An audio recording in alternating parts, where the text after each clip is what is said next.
Assalamualaikum warahmatullahi wabarakatuh. Alhamdulillahi rabbil alamin. Wa bihi nasta'inuhu ala murid dunya waddin. Asyhadu an la ilaha illallah wahdahu la syarika lah. Wa asyhadu anna Muhammadan abduhu wa rasuluh. Allahumma salli wa sallim wa barik ala Muhammad wa ala alihi wa ala ashabihi ajma'in.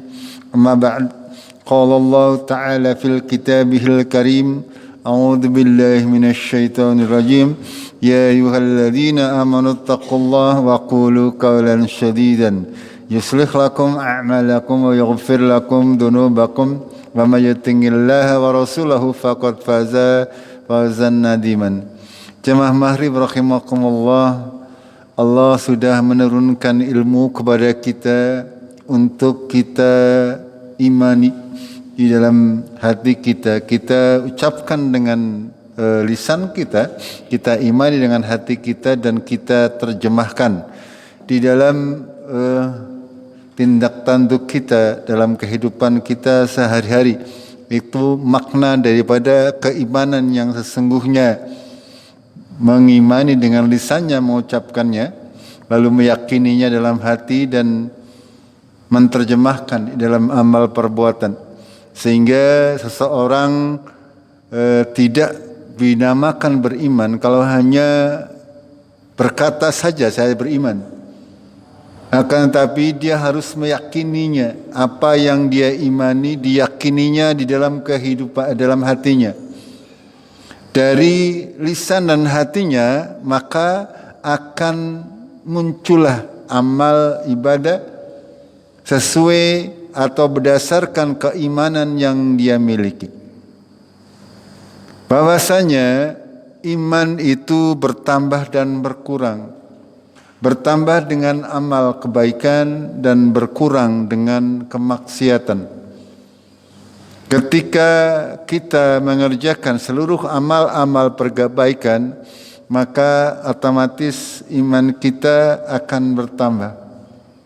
Akan tetapi tidaklah iman kita bisa bertambah kecuali bertambahnya ilmu kita. Untuk itu penting bagi kita semuanya untuk senantiasa memperbanyak pengetahuan kita, memperbanyak ilmu kita dengan mengharapkan ridho Allah. Allah memberi kita ilmu-ilmu yang bermanfaat, karena banyaknya ilmu kita, kalau itu tidak bermanfaat, akan membawa mudarat bagi kita semuanya.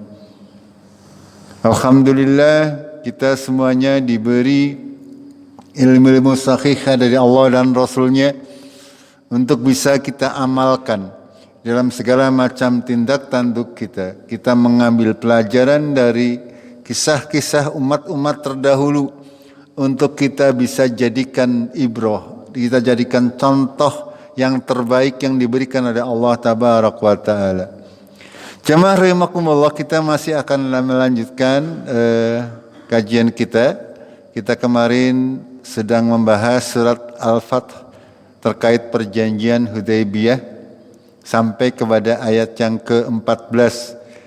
Di ayat-ayat sebelumnya Allah menceritakan kepada kita semuanya terkait dengan orang-orang Arab Badui. Orang-orang Arab yang sebenarnya sudah mengikat perjanjian dengan Rasulullah Sallallahu Alaihi Wasallam. Kebanyakan dari mereka hanya mengatakan amanah, akan tetapi hati mereka menolak. Mereka hanya mengucapkan dengan lisannya saja, akan tetapi ternyata hatinya tidak beriman sepenuhnya. Sehingga ketika Rasulullah menyeru mereka untuk keluar, padahal perintahnya adalah untuk melakukan umroh ke Masjidil Haram, itu diantara orang-orang Arab Badui, mereka banyak yang beralasan bahwasanya mereka disibukkan dengan urusan keluarga ataupun urusan perniagaan. Pada hakikatnya mereka hanya mengatakan beriman di mulutnya saja, hatinya tidak beriman. Kenapa demikian? Kalau orang yang beriman ketika Allah dan Rasulnya menyeru segala sesuatu, jawabannya sami'na wa ata'na, kami dengar dan kami taat. Ini contoh ya orang-orang Arab Badui zaman dahulu. Dan untuk hari ini sangat banyak orang yang mengaku beriman kepada Rasulullah Sallallahu Alaihi Wasallam, akan tetapi ketika Rasulullah menyampaikan segala sesuatu terkait dengan amal ibadah maupun amal keseharian yang tertulis dalam kitab-kitab sahih, mereka menolak. Ya, mereka menolak dengan banyak alasan. Ini pada hakikatnya iman mereka hanya di bibir saja. Hatinya tidak mengimani, apalagi kalau hatinya tidak mengimani, otomatis perbuatannya juga akan menyelisih Rasulullah Sallallahu Alaihi Wasallam. Ini kira-kira sampai ayat yang ke-14 Allah menceritakan terkait orang-orang Arab Badui ini, yang mereka mengatakan beriman, akan tetapi tidak sampai hatinya keimanannya tersebut. Kita akan lanjutkan ayat 15 sampai ayat yang ke-29 insyaallah kalau waktunya cukup. Lanjutkan. Allah berfirman, a'udzubillahi minasyaitonirrajim, sayaqulul mukhallafuna idzan talaqtum ila maghanima lita'khudhuha dharuna nattabi'akum. Mereka berkata, orang-orang yang tertinggal, ya, mukhallafun, artinya orang-orang yang ketika diseru oleh Rasulullah tidak mau mengikuti umrah, ya, sehingga mereka yang keluar bersama Rasulullah hanya sekitar 1.400 orang, ya, 1.399 bersama Rasulullah berarti 1.400, kira-kira seperti itu. Sementara banyak di antara orang-orang yang tertinggal yang tidak mengikuti seruan Rasulullah Sallallahu Alaihi Wasallam. Karena apa? Karena mereka memandang bahwasanya untuk berumroh ini tidak mendatangkan hasil. Berbeda kalau misalnya mereka diperintah untuk memerangi kaum yang kira-kira akan mendapatkan harta ghanimah, harta rampasan perang. Mungkin mereka berpikiran ini perjalanan hanya umroh, tidak ada untungnya, sehingga mereka tidak mau ikut. Ya, ini juga menjadi pelajaran bahwa di antara manusia ada yang mereka kadang-kadang masuk Islam, ya, ketika ana untungnya, ya, ada keuntungannya. Ketika tidak ada keuntungannya, mereka tidak masuk Islam. Orang aktif di dalam agama misalnya karena ada keinginan dunia. Ketika tidak ada keinginan dunia, mereka tidak mau.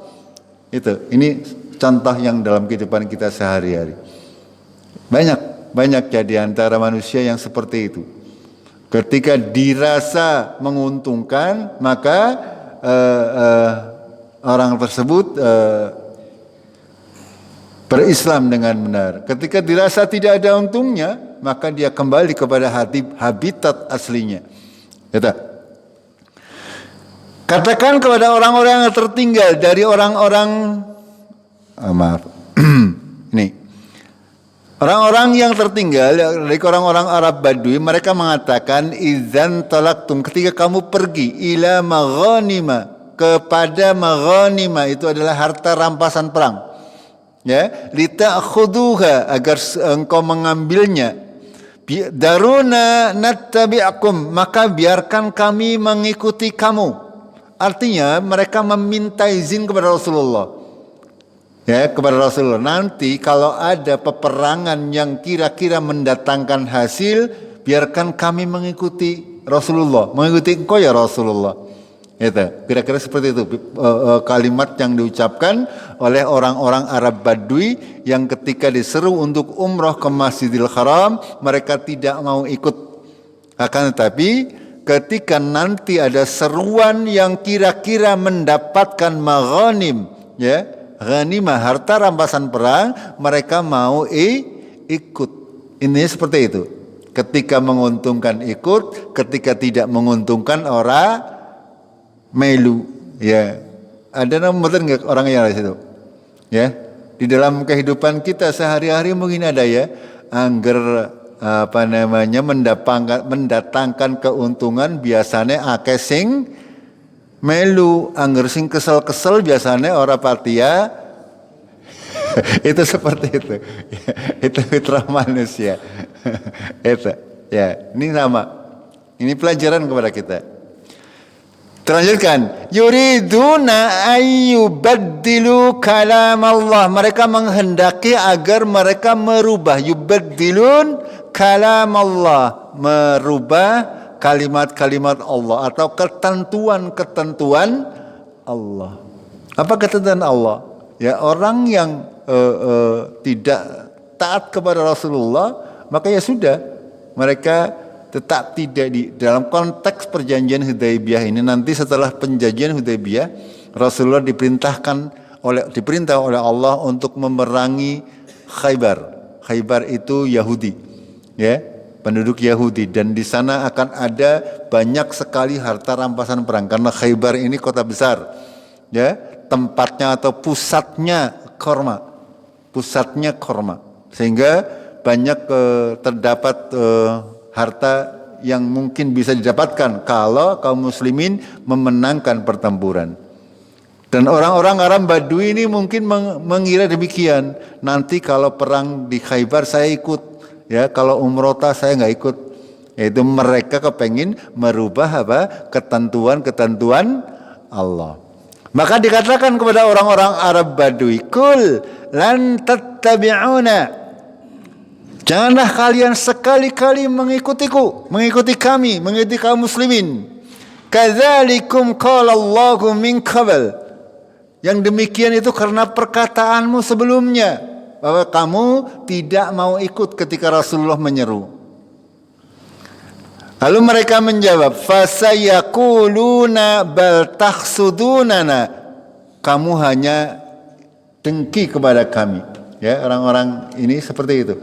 Ya, ketika ada yang susah-susah tidak mau ikut, ketika ada yang kira-kira menguntungkan, mereka mau ikut. Akan tapi ketika ditolak tidak boleh ikut, mereka mengatakan kamu hanya dengki atau tidak suka dengan kami ini. Ini hampir sama dalam kehidupan kita sehari ini, biasanya ada orang-orang seperti itu. Ya. Bal kanu la yafqahuna illa qalilan. Pada hakikatnya mereka tidak memahami, ya, tidak memahami arti iman, arti Islam, arti jihad dan sebagainya. Illa qalilan, kecuali sedikit. Ya, itu. Dalam kehidupan kita, ya, banyak di antara orang kita, ya, kita mudah-mudahan tidak termasuk di dalamnya.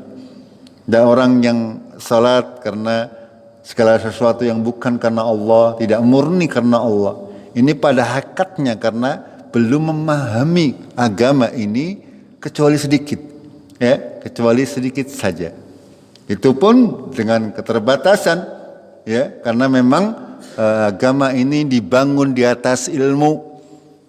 Ketika kita menimba ilmu, bukanlah kita bertujuan untuk membuat diri kita menjadi ustadz, menjadi ulama, bukan. Agar supaya kita bisa memahami, bisa meningkatkan keimanan dan ketakwaan kita kepada Allah Tabarak wa Ta'ala. Itu. Ketika kita tahu Allah mengetahui, misalnya Allah Maha mengetahui apa-apa yang di dalam hati kita, maka dalam kehidupan sehari-hari kita tidak mungkin untuk mengatakan bahwasanya alah langka wong sing ngerti. Ya, itu.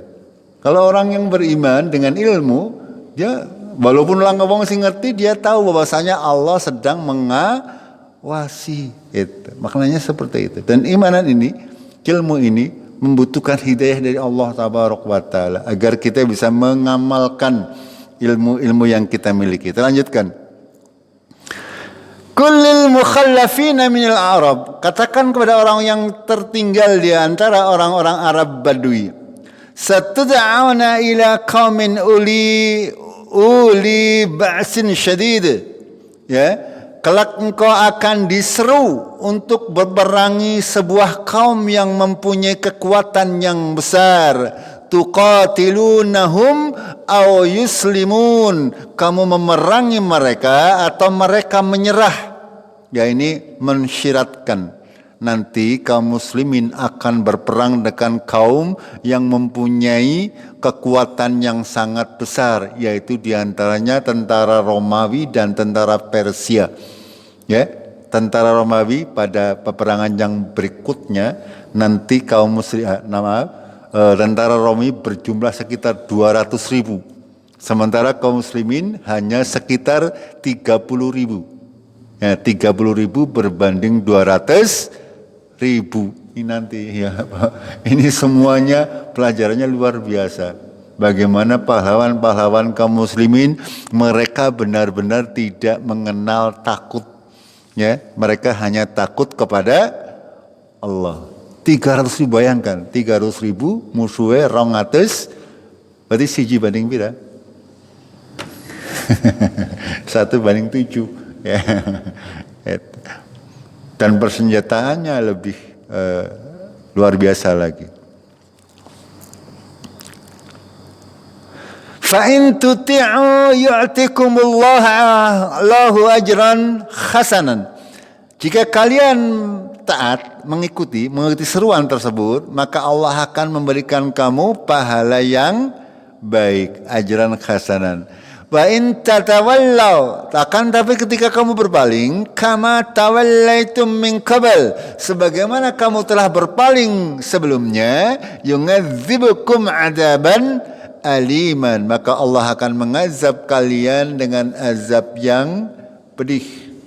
Ini ya, ketika kaum orang-orang Arab Badui, mereka memohon izin kepada Rasulullah untuk mengikuti peperangan yang menuju Khaybar setelah perjanjian Hudaybiyah. Ya, Rasulullah tidak mengizinkan, kamu nggak usah ikut. Ya, nanti akan kita bahas pada saat peperangan Khaybar. Sampai sini kita selesai. Ya, intinya itu. Dan orang-orang Arab Badui ini dijanjikan oleh Allah, kalau memang kamu mau ikut berperang, nanti pada saatnya kaum muslimin akan berhadapan dengan tentara yang mempunyai kekuatan yang besar. Jika kamu taat, kamu akan mendapatkan pahala yang banyak, yang baik. Jangan, tapi jika kamu berpaling, maka sebagaimana kamu berpaling dahulu, maka Allah akan memberikan azab yang pedih. Terlanjutkan. Laisa 'alal a'ma kharajun. Ya, tidak ada kewajiban untuk jihad, maksudnya. Laisa 'alal a'mali kharajun, ini maksudnya. Kharajun ini keberatan, ya. Bahwasanya keringanan. Laisa 'alal a'ma, pada orang buta, wala 'alal a'raji kharajun, wala 'alal maridi kharajun. A'raj ini adalah orang-orang yang cacat. Tidak apa-apa, tidak ikut berjihad. Begitu juga orang-orang yang marid, orang-orang yang sakit. Ini. Jadi kewajiban berjihad itu boleh tidak diwajibkan kepada orang-orang yang buta, orang-orang yang cacat, dan orang-orang yang sakit. Akan tapi kalau tidak ada alasan-alasan syar'i, ketika Rasulullah memerintahkan untuk berjihad, ini wajib bagi kaum muslimin. Ini pada saat itu. Ya, untuk zaman sekarang, ya sudah barang tentu kita tidak bisa sembarangan mengikuti perintah berjihad. Ya, karena perintah berjihad itu hanya datang dari pemerintah yang sah. Ini harus kita pahami. Ya, harus kita. Dan ini yang kadang-kadang disalahartikan. Ketika perintah tersebut datang dari bukan orang-orang yang berhak, itu namanya bukan jihad. Ya, akan tapi ketika konteksnya pada zaman Rasulullah yang boleh tidak ikut berjihad adalah orang buta, orang yang cacat, dan orang yang sakit. Itu saja yang boleh untuk tidak ikut berjihad. Yang lain, selama dia sudah balik, ya sudah dewasa dan mempunyai kemampuan, maka boleh. Wajib, maksudnya. Terlanjutkan, wa may yuti'illaha wa rasulah, barang siapa yang taat kepada Allah dan Rasulnya, yudkhilhu jannatin tajri min tahtihal anhar, maka Allah akan masukkan mereka ke dalam surga yang mengalir sungai-sungai di bawahnya. Wa may yatawalla yu'adzibhu 'adaban aliman, barang siapa yang berpaling, maka Allah akan mengazab mereka dengan azab yang pedih. Azab yang pedih. Jemaah rahimakumullah, terkait azab yang pedih ini, ya, di dalam ayat Al-Quran Allah menyatakan bahwasanya setiap kali penduduk neraka, setiap kali kulitnya mengelupas, itu akan dibuat lagi oleh Allah kulit yang baru. Ya, kalau kita berbicara secara ilmiah, kulit kita itu tempat kita merasakan sakit. Ya, kalau daging sudah terkelupas kulitnya, kita tusuk-tusuk juga nggak ada sakitnya, karena memang indera perasanya itu ada di kulit. Jadi yang merasakan perih, yang merasakan sakit itu kulit kita. Nah di penduduk neraka ini, ketika mereka mendapatkan azab yang pedih, itu kan kulitnya misalnya ada digambarkan oleh Allah akan dibuatkan setrika, ya, dari listrik. Lalu disetrikakan kulitnya otomatis karena disetrika mengelupas, ya. Sudah bagaimana panasnya, bagaimana sakitnya ketika kulitnya mengelupas, oleh Allah dibuat lagi kulitnya. Naudzubillah. Ini gambaran azab Allah yang pedih. Dan ini kita tidak akan bisa merasakan takut terhadap azab ini kalau kita tidak punya iman dan ilmu, ya. Akan tapi ketika kita punya iman dan menambah ilmu kita terkait segala sesuatunya, insya Allah ketika kita mendengarkan, ya, azab-azab Allah, kita akan bergetar, merasa ketakutan, sangat takut. Ya, boro-boro kepengen cepat-cepat mati, ya. Kadang-kadang ya orang kepengen cepat mati kayak wis ngerti-ngerti ya nang akhirat Arab nebu ngendi ya. Itu padahal sudah jelas orang-orang yang mati dengan cara-cara yang tidak benar, maka dia akan disiksa oleh Allah di neraka. Teruskan, laqad radhiyallahu 'anil mu'minin, sungguh Allah sudah meridhoi orang-orang yang beriman, ya. Allah sudah meridhoi, ya, ketika kehidupan kita diridhoi oleh Allah tabaraka wa taala, maka semuanya akan menjadi mudah. Siapa yang diridhoi? Bukan panjenengan, ya. Panjenengan belum ada jaminan. Akan tapi Allah melanjutkan, id yubayyi'unaka tahta syajarati, ketika mereka berbaiat kepadamu di bawah pohon. Ini menggambarkan peristiwa baiat Rasulullah, yang dikenal dengan nama Baitur Ridwan, ya, baiat yang diridhoi oleh Allah tabaraka wa taala, karena memang tempatnya adalah di bawah pohon, ya, di bawah pohon. Kenapa di bawah pohon? Penyenangan kira-kira. Kenapa di bawah pohon? Ya ngarah sing ngaup lah. Gila betul. Kita tidak bisa berpikir jauh-jauh. Ya kenapa Rasulullah membaiat para sahabatnya di bawah pohon? Ya mencari tempat yang teduh, karena di padang pasir, ya, di daerah Arab sangat jarang namanya pohon-pohon besar, itu sangat jarang. Itu.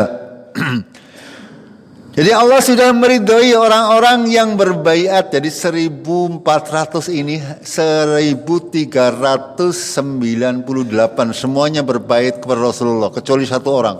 Ada yang tidak mau berbaiat kepada Rasulullah. Ya, ini pada saat perjanjian Hudaybiyah ini ada satu orang yang saya lupa namanya, nanti kita cari sama-sama namanya. Satu orang yang tidak mau berbaiat, dan qadarullah orang ini mati dalam keadaan kafir. Tuh. Fa'alima ma fi qulubihim, dan Allah mengetahui apa-apa yang ada di dalam hati mereka.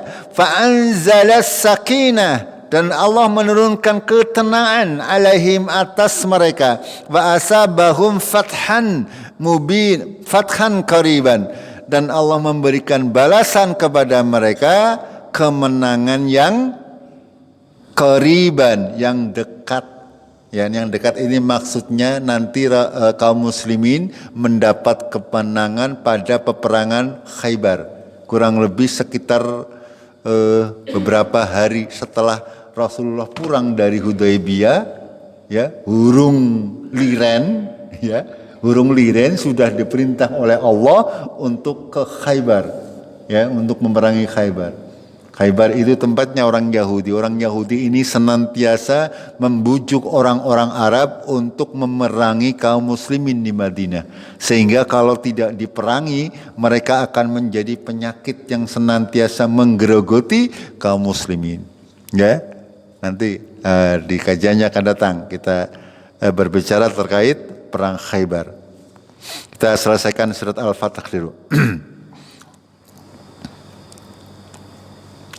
Wa maghanima katsiratan ya'khudunaha, ya, maksudnya maghanima katsiratan adalah ghanimah yang banyak.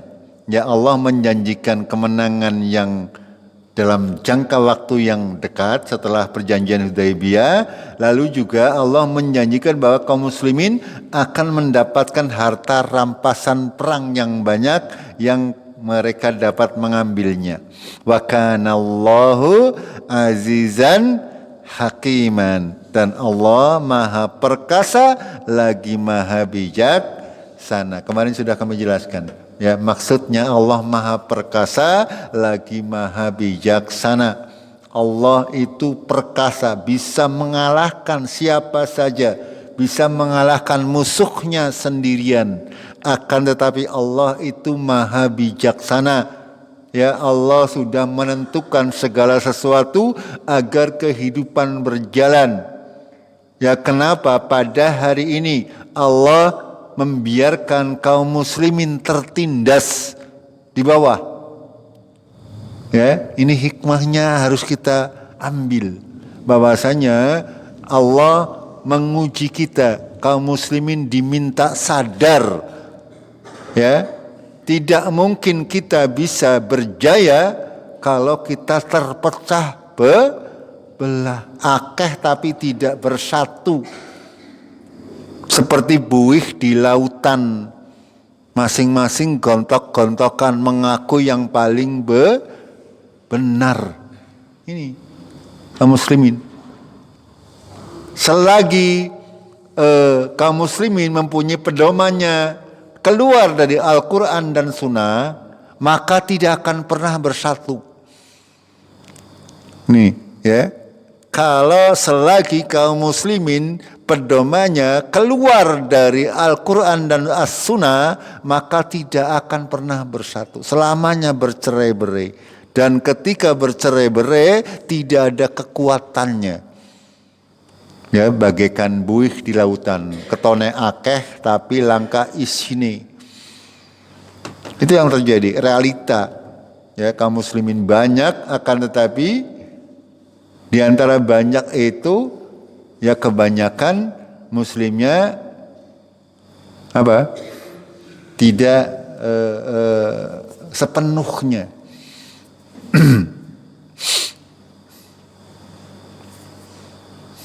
Lanjutkan.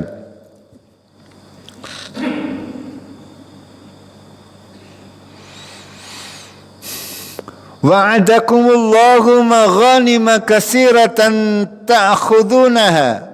Allah menjanjikan kepada kalian harta rampasan yang banyak yang kamu bisa mengambilnya. Fa'ajjala lakum hadihi, ya, dan Allah menyegerakan bagi kamu ini, wa kaffa aidiyan nasi ankum, Allah menahan tangan-tangan manusia dari kalian. Artinya, ya, bahwasanya ketika di Hudaybiyah, Allah yang menahan orang-orang kafir Quraisy untuk tidak menyerang Rasulullah Sallallahu Alaihi Wasallam. Ini sebuah ilmu yang harus kita miliki. Ya, bahwasanya tidak ada orang yang bisa memberikan kita mudarat kalau Allah tidak kehendaki. Ya, panjenengan kadang-kadang saya sering mendengar, ya, takut terkena apa ya, kalau zaman dahulu ilmu hitam itu apa? Yang ya santet apalah yang seperti itu. Itu.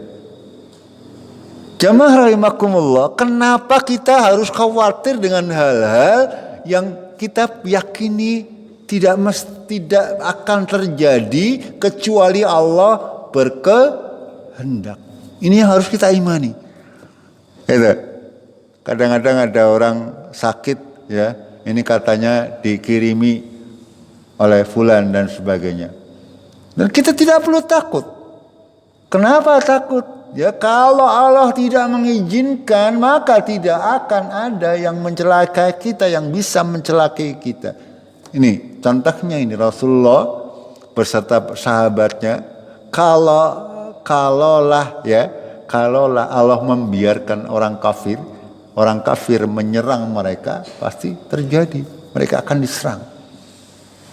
Itu. Ya, kalaulah Allah tidak menahan, mungkin ya kita mengadakan pengajian seperti ini, ana sing bubarakan. Gini betul. Ya, tapi kenapa kita harus takut? Ketika Allah tabaraka wa taala berkehendak untuk menahan orang untuk tidak melakukan kejahatan kepada kita, maka tidak akan terjadi. Ya, kita waspada boleh, akan tapi jangan takut berlebihan. Ini terkait dengan kehidupan kita sehari-hari. Ya. Kadang-kadang kita takut berlebihan, arep maringana bertimbok, bla bla bla, nggih. Ini tidak boleh kita merasa, ini keimanan yang harus kita miliki.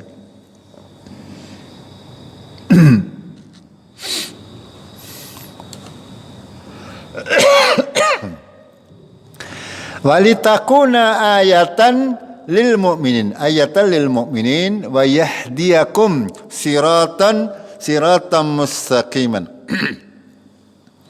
Dan supaya Allah menjadikan yang demikian itu adalah ayat, tanda-tanda dari Allah bagi orang-orang yang beriman.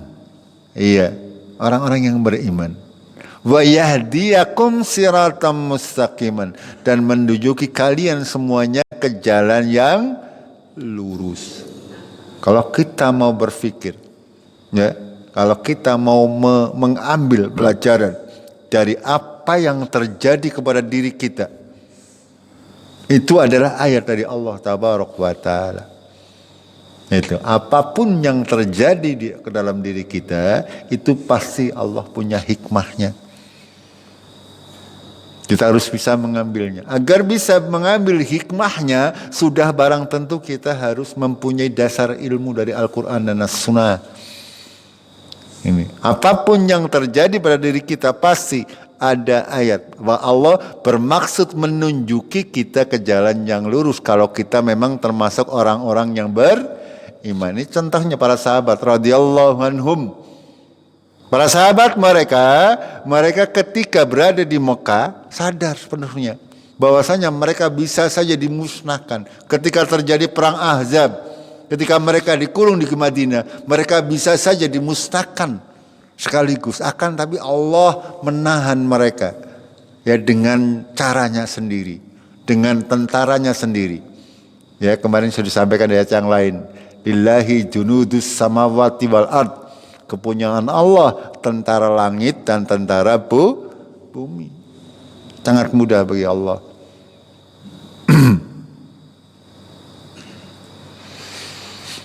Walau qatalakumul ladina kafaru lawallawul adbar. Kalau sekiranya orang-orang kafir itu memerangimu, maka mereka akan berpaling ke belakang. Thumma la yajiduna waliyan wala nasiron. Kemudian mereka tidak akan mendapatkan setelah itu pelindung maupun penolong.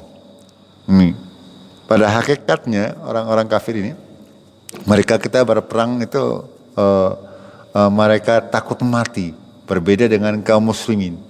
Semestinya orang-orang beriman tidak pernah takut mati, ya. Kenapa harus takut mati? Wong turu bae mesti harap itu. Kenapa? Ketika kita berada di jalan kebenaran, ya kenapa? Kenapa harus takut? Itu. Makanya pada saat perjanjian Hudaybiyah, Umar kan sudah kami sampaikan, walaupun salah, berkata kepada Rasulullah, ya Rasulullah, bukanlah kita orang Islam, bukanlah kamu Nabi, ya benar, bukanlah mereka orang kafir, ya benar. Terus kalau dilanjutkan, kenapa kita tidak perangi saja mereka? Ya, itu Umar bin Khattab mengatakan demikian.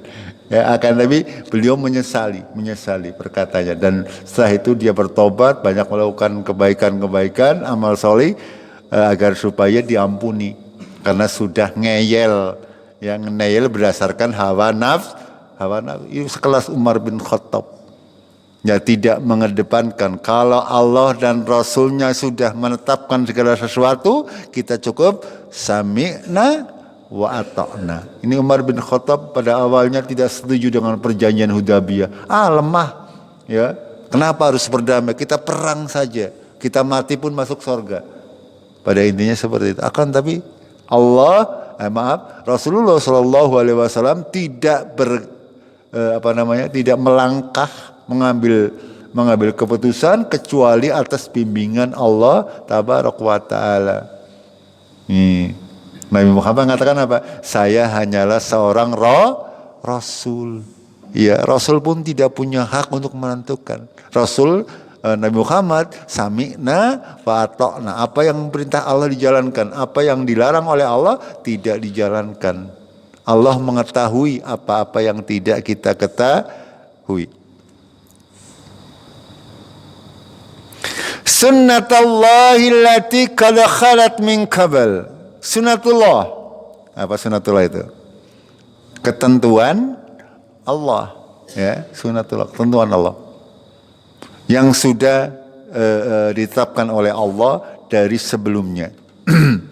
Falan tajida li sunnatillahi tabdilan, dan kita tidak akan mendapatkan ketentuan Allah itu ada perubahan. Ya, secara gampangnya Allah sunnatullah ini begini, ya. Ketika kita melempar benda ke atas, mesti tibane maring, itu sunnatullah. itu salah satu contoh yang mudah. Saya kasih contoh yang mudah. Allah mengatur itu semuanya agar berjalan dengan semestinya semuanya. Ketika kita makan, mesti wareg ngobar wareg gari maring. Itu sunnatullah, ketentuan Allah. Ya. Itu tidak akan berubah. Aja merubah, aja biasanya makan segar dimakan beling, jangan. Itu namanya merubah sunnatullah. Itu tidak akan dapat, ya. Kalaupun bisa, ya, perhatikan saja. Berapa? Kalau kita keluar dari sunnatullah, maka jasad kita, tubuh kita akan hancur. Ini tubuh kita akan hancur. Contoh misalnya orang peminum khamar, ya kita lihat masa tuanya seperti apa. Ya? Karena keluar dari sunnatullah. Sunnatullah, orang itu harus nikah, harus berkeluarga, harus mempunyai keturunan. Ya, itu sunnatullah. Ketika hal tersebut dilanggar, orang-orang sekarang, ya, lebih baik menyendiri. Ya, banyak di negara-negara maju mereka kekurangan anak-anak. Karena apa? Karena generasi mudanya ora gelem pada bojo. Itu kepengine apa? Jajan bae. Itu terjadi di negara-negara maju. Apa yang terjadi? Ya, hancur. Ya, kehancuran. Makanya negara Jepang, Korea itu mereka banyak mengimpor tenaga kerja dari Indonesia. Karena tidak ada generasi mudanya hampir ya tidak mau nikah, repot cerek. Ya. Nah, ketika hal ini terjadi maka kehancuran, tinggal menunggu kehancuran. Ini yang namanya sunatullah. Segala sesuatu yang terjadi semuanya berdasarkan ketentuan dari Allah Tabaraka wa Ta'ala. Ya, Allah menciptakan matahari untuk terbit dari sebelah timur dan tenggelam dari sebelah barat. Itu ketentuan dari Allah. Ya, Allah menciptakan manusia dari setetes mani melalui proses yang sedemikian rupa. Itu sunatullah. Tidak ada perubahan sampai hari kiamat. Arab pintar kayak apa, Arab majune kayak apa, mangsane meriang ya meriang, mangsane mati ya mati. Mangsane tua ketika berumur 70-80 ya mulai ini sunatullah itu. Itu. Tidak ada yang bisa melawan.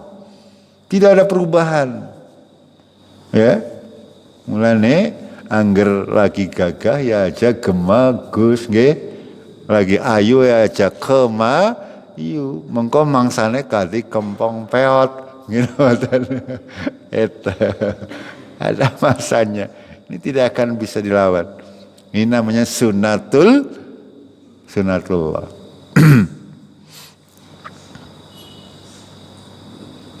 Terlanjutkan dikit lagi. Ini sudah 24 tinggal 5 ayat.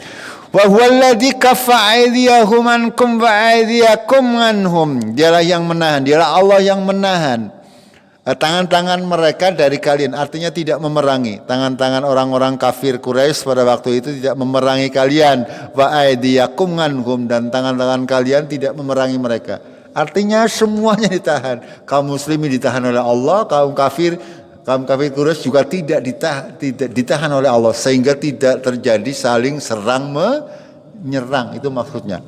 Bibatni Makkah, di tengah-tengah, ya, baten itu adalah petang perut, ya, maksudnya di tengah-tengah kota Mekah. Mim ba'di an atfarakum alaihim, ketika sesudah kamu menguasai mereka. Ini menceritakan sedikit gambaran nanti, ya, nanti ketika kaum muslimin memasuki kota Mekah itu, mereka walaupun sudah berkuasa ketika terjadi pembebasan kota Mekah, ya, itu kaum muslimin tidak memerangi orang-orang kafir Quraisy. Itu sebagian mereka ada yang lari, ada yang menyerah dan sebagainya dan seterusnya. Ini karena apa? Karena Allah menahan itu semuanya. Termasuk juga pada perjanjian Hudaybiyah. Itu. Kaum muslimin ditahan oleh Allah, orang kafir juga ditahan oleh Allah, sehingga tidak terjadi peperangan. Yang terjadi apa? Perjanjian perdamaian selama 10 tahun. Wa kana Allah bima ta'malun basiran, ya. Wa kana Allah bima ta'malun basiran, dan Allah mengetahui apa-apa yang kamu kerjakan.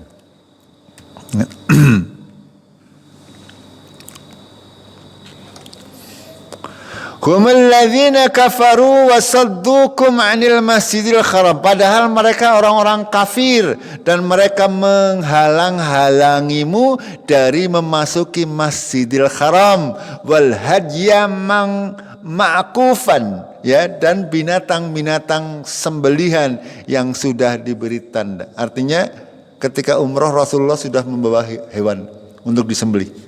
Ya, akan tapi ditahan oleh orang kafir Quraisy agar tidak memasuki Masjidil Haram. Ya, sudah barang tentu ini pelanggaran. Ya, kalau mengikuti hawa nafsu mereka akan saling berperang. Tapi Allah Tabaraka wa Ta'ala menahan kedua belah pihak, ya, agar tidak saling menyerang, sehingga terjadilah perdamaian atau perjanjian Hudaybiyah. Ini maksudnya. Ya, wal hadya ma'kufan ayyablugha makhillah, untuk sampai ke tempat makhillah, tempat penyembelihannya. Ya, dan kita tahu kemarin sudah kami sampaikan, pada akhirnya Rasulullah menyembelih binatang korbannya di Hudaybiyah karena tidak jadi umroh pada tahun itu. Lalu Rasulullah menyembelih binatang korbannya di Hudaybiyah, lalu beliau takhallul, mencukur rambutnya. Itu juga di Hudaybiyah. Itu. Kenapa alasannya Allah melakukan demikian? Di sini Allah menjelaskan, walaula rijalun mu'minuna wa nisa'un mu'minat. Kalau tidak karena ada orang mukmin, ya, dan orang mukmin dan mukminat, laki-laki maupun perempuan, rijal laki-laki, nisa'un perempuan. Itu. Kalau tidak ada di Mekah, ternyata ada orang-orang mukmin dan mukminat yang mereka belum bisa hijrah atau menyembunyikan keimanannya. Itu. Ini kenapa Allah menahan kaum muslimin dan orang-orang kafir pada waktu itu, ya, untuk tidak saling berperang. Ternyata ada di tengah-tengah kota Mekah, walaupun mayoritasnya masih mengikuti agama nenek moyang mereka, tapi ada sebagian di antaranya mereka yang sudah beriman kepada Rasulullah Sallallahu Alaihi Wasallam. Ini walaula rijalun mu'minuna wa nisa'un mu'minat. Kalau tidak karena orang laki-laki yang beriman dan perempuan yang beriman, lam ta'lamuhum, kamu tidak mengetahui mereka, antata'uhum fatusibukum minhum ma'arratun bighairi ilmin. Ketika kamu nanti memerangi mereka, maka kamu akan mendapatkan penyesalan padahal kamu tidak mengetahui. Nanti akan menyesal ketika memerangi, ternyata yang diperangi banyak yang sudah masuk Islam. Nanti kamu akan mendapatkan ma'arratun, itu penyesalan. Bighairi ilmin, sebab tidak tahu bahwasannya ada laki-laki yang beriman maupun perempuan yang beriman. La yudkhilallahu fi rahmatihi may yasha, agar supaya Allah memasukkan ke dalam rahmatnya siapa yang Dia kehendaki. Lau tazayyalu la'adzabanna alladhina kafaru minhum 'adzaban aliman. Kalau sekiranya mereka terpisah, ya, kalau tidak pisah karena bercampur baur, ya, orang-orang mukmin dan mukminat dengan orang-orang kafir di Mekah pada waktu itu masih bercampur baur, sehingga Allah tidak mengizinkan kaum muslimin untuk memerangi pada saat itu, ya. Ini makanya Allah melanjutkan, kalau mereka terpisah, maka Allah akan mengizinkan kaum muslimin untuk memerangi orang kafir Quraisy pada waktu itu. Kita ij'alal ladzina kafaru fi qulubihimul hamiyatal jahiliyah, ya. Ketika Allah menjadikan bagi orang-orang yang kafir di dalam hati mereka hamiyah itu kebanggaan, ya, kebanggaan, rasa harga diri, hamiyah. Dengan harga diri apa? Hamiyatal jahiliyah, dengan kebanggaan jahiliyah. Artinya apa? Mereka membangga-banggakan harta, membangga-banggakan nasab, membangga-banggakan kedudukan. Ini namanya membanggakan bangga tapi dalam hal yang jahiliyah, yang salah. Itu. Ngapa kita membanggakan kita punya kedudukan, punya nasab yang baik, punya harta yang banyak, kalau tidak beriman kepada Allah, buat apa? Itu. Di mata Allah sama saja derajatnya dengan binatang ternak. Ini orang-orang kafir pada hakikatnya mereka hanya membanggakan. Ya, ketika bercerita tentang anak yang diceritakan apa? Nyong anak wis siji wis apa? Siji ngode, siji kuliah nang Amerika, siji nang iya. Contoh seperti salate kepriwe? Salate ora tau diurus. Contoh ini seperti itu. Ya, ini namanya kebanggaan jahiliyah, ini seperti itu. Ya, dan kita kebanyakan dalam kehidupan kita sehari-hari ya hampir kita masih seperti itu. Ketika kita berbicara tentang anak-anak kita, ya kita seperti itu. Membanggakan. Padahal kalaupun apapun kedudukannya, kalau tidak sholat, saya sering sampaikan, ya itu lebih rendah daripada kambing, lebih rendah daripada kerbau, lebih rendah daripada sapi di mata Allah Tabaraka wa Ta'ala.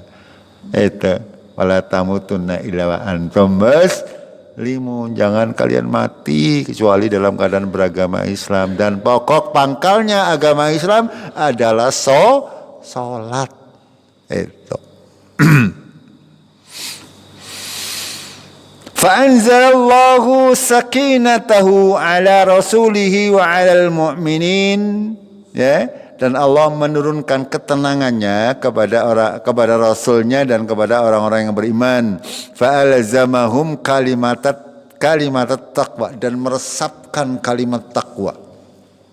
Ya, meresapkan. Ya, meresapkan artinya membuat kita hati kita bertakwa kepada Allah, mengimani Allah dengan keimanan yang benar. Orang yang pertama beriman kepada Allah dan menjalankan apa-apa yang diperintahkan oleh Allah Tabaraka wa Ta'ala dan menjauhi semua larangan-larangan Allah. Itu karena apa? Karena ini, fa'alzamahum kalimatat taqwa. Allah yang meresapkan ketakwaan itu dalam diri kita. Ya, kalau Allah tidak meresapkan keimanan dalam diri kita, panjenengan tidak akan mampu untuk hadir di masjid.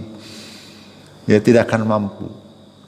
Karena Allah sudah meresapkan ketakwaan ke dalam hati kita dan tahu bahwasanya salat itu wajib, maka itulah ketakwaan.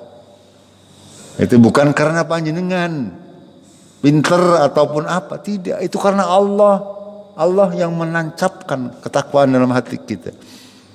Wa kanu ahaqqu biha, dan mereka berhak atas kalimat takwa tersebut. Wa ahlaha, dan mereka ahlinya. Maksudnya ahlinya itu mereka yang berhak. Ya, wa kana Allah bikulli syai'in alim, dan Allah Maha mengetahui segala sesuatu. 2 ayat lagi, singkat saja. 3 ayat. Masih panjang, Dik. Jamaah rahimakumullah, ternyata masih panjang, masih 3 ayat tapi penjelasannya panjang ini. Ya, kita akhiri dulu. Insyaallah kita lanjutkan di malam Jumat nggih. Ini karena memang bahasa Al-Qur'an itu kalau kita terlalu terburu-buru menafsirkannya tidak akan sempurna, ya, karena bahasanya luar biasa. Satu kalimat mengandung pemahaman, mengandung ilmu yang sangat banyak. Ya, bisa kita gaji, ya, satu kalimat, satu huruf itu bisa bermakna pelajaran yang banyak untuk kita. Untuk itu mudah-mudahan kita masih diberi kesempatan untuk bisa senantiasa menambah ilmu kita, untuk meningkatkan iman dan ketakwaan kita, sehingga kita bisa menghadap Allah dengan tidak banyak melakukan dosa dan kemaksiatan. Kita akhiri dengan kafaratul majlis. Subhanakallahumma bihamdik, asyhadu an la ilaha illa anta, astaghfiruka wa atubu ilaik. Assalamualaikum warahmatullahi wabarakatuh.